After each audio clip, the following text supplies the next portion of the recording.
Hi guys! So magandang buhay sa inyo. I'm Ellison Lokay nga po pala ulit. Ngayon, sa video training na to, ituturo ko naman sa inyo kung paano gumawa landing page or squish page, madalas gamitin, dito sa binili nating domain name. Okay? So ang gawin lang natin is admin login. So magla-login lang tayo sa binili na natin. Okay, ayan na. So ready na pala. Bali, anyway. So gagawa tayo ng landing page. Kasi ang pinaka-itsura niya ngayon is this. Okay, so tingnan natin ha. Ito yung pinaka-itsura niya. Itong nandito. Ito yung activated sa kanya. Na pwedeng gawing vlog. Pinaka-vlog talaga to. Actually, itong 2015 vlog. Kumbaga vlog yung tema niya. Pero dahil gagawa tayo ng landing page, ang gagawin natin ng una is mag-install tayo ng plugin. Ito, plugins. Okay? Add new. Install tayo ng plugin. Okay. Okay. Upload plugin. Ito yung ginagamit ko na para sa ginagamit ko sa mga landing pages ko. Kung isa ka sa mga nag-purchase ng web hosting sa akin, okay, ng FatCow, isa ka sa mga naglagay ng ellisonlokay.com sa using the FatCow nga web hosting, ibibigay ko sa ito ng libre. Okay, pero kung napanood mo to at gusto mong makita gusto mong kunin yung marketer plugin, message mo ko. Anyway, yan, habang ini-install natin, medyo may katagalan siya. I'll try to pause muna. Okay, yan, activated na yung plugin. So, gawin mo lang, na-install mo na, i-activate mo na ngayon. Okay, so activated na siya. Okay na yung plugin mo. Ang ngayon gagawin natin is punta tayo sa appearance and themes. Okay, so ang gagawin natin ngayon sa add nyo tayo ng theme. Okay, upload. Okay, ito naman yung marketing blank theme. Install ulit. Okay, so yun, bilis. So activate lang din natin. Ito is landing page ang ginagawa natin. So yan, ito na itsura niya. Tingnan natin. Yun. So, bago na itsura niya. Bago na itsura ng website natin. So, ang gamit na natin is marketing team. Anyway, ang marketing team kasi, okay, marketer plugin, ay nagkakahalaga ng $37. Pero dahil isa ka sa gumawa ng web host nga na sa FatCow, bibigay sa'yo ng libre. Pero kung hindi, pwede kong ibigay sa'yo ng only 400 pesos. So, yun 400 pesos. Napaka-laking discount. O yan, once na na-install na natin yung plugins saka yung themes, ang next na step natin is punta tayo sa pages. Edit natin itong sample page. Gawin natin siyang home, or ikaw kung gusto mo main. Tapos lagyan na natin siya ng yan, testing now. Then update. So itong papakita natin na pinaka main page ng website natin na Pinoy Creating Success. So yan yung pinaka para maging update, para maging main page, ang gagawin natin is punta sa appearance, okay, then customize para mas makita natin yung front page. Ang pinaka front page mo ngayon, nakaganon yung default, yun ang pinaka default. Ang gagawin mo yung static page, and then ang front page mo is yung home, which is ito. Okay, save and publish. Okay, yan, X mo lang yan.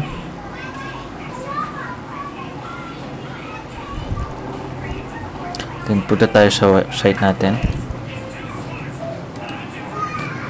Then pag nandiyan na, so ito na yung papakita ko sa inyo yung marketer plugin.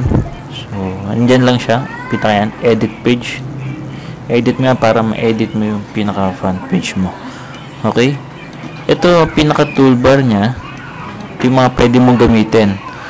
Kung hindi mo yan makita sa pag-pindot mo ng edit page, pwede mo ulit i-F5 para mag-refresh.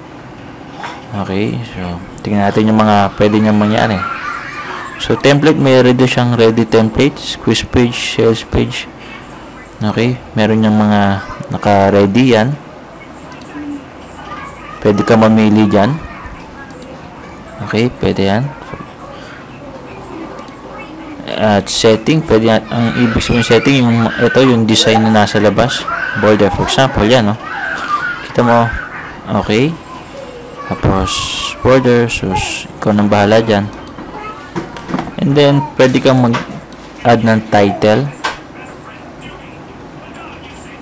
Medyo matagal talaga pag, pero, take time.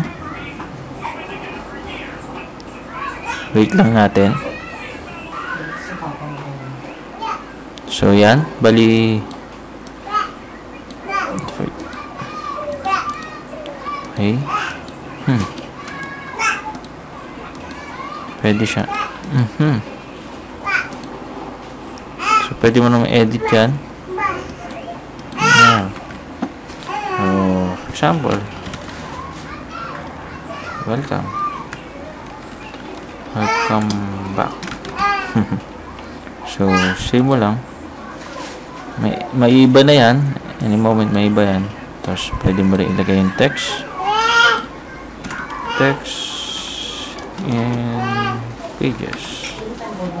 So pwede mo siyang edit na ganyan, kabahala kung mo or size.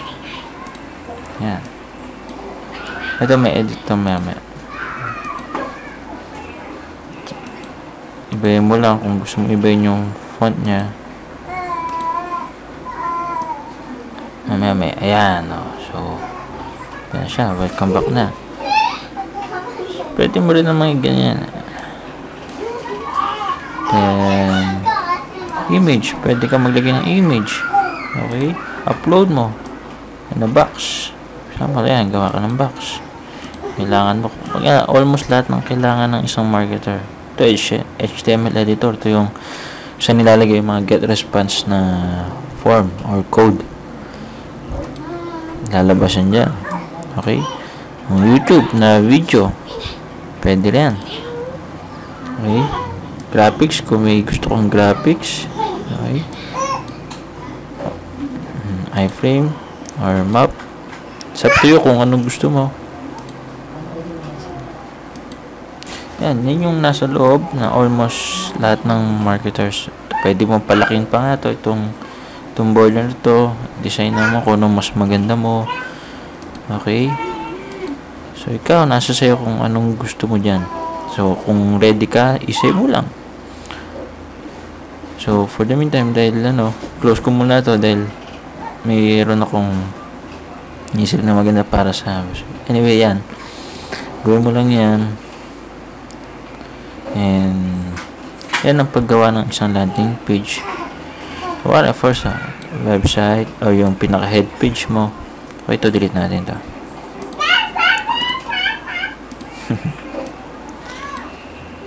Yan, enlarge siya.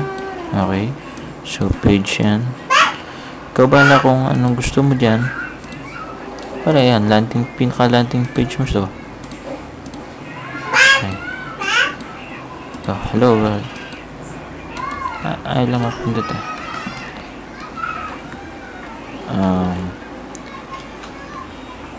welcome to Pinoy Creating Success. Okay. So, see. So, edit mo lang to anytime. Pwede mong ibahin yan. Tapos ito yung code diba? Sample yan yung code. Pero ito yung pinaka-code ng get response na form mo. Ayan. makikita na siya dyan. Yung opt-in form mo. Yan ang pinaka-sistema ng landing page. So, save mo lang. Dahil sa akin, so, ayun ang pinaka-landing page kung how to create a landing page. Okay, so I hope may nakatulong ako sa inyo. And maraming salamat. Wishing you good health and God bless.